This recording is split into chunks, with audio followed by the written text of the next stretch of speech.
طريقه جديده لاستخدام البودر بتاعه شي جلام اللي نصها كومباكت ونصها التاني البودر، ودي احلى طريقه انا استخدمتها بيها. جربوا التركيه دي وقولوا لي.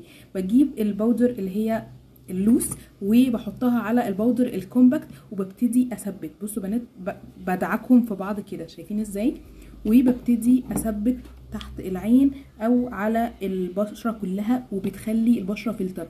ده الجنب ده انا اوريدي مثبتاه، والجنب ده انا لسه ما ثبتوش زي ما انتم شايفين. فيلا بينا كده نجرب. اتاكد بس ان كل حاجه مدموجه كويس، وبعدين هبتدي اثبت.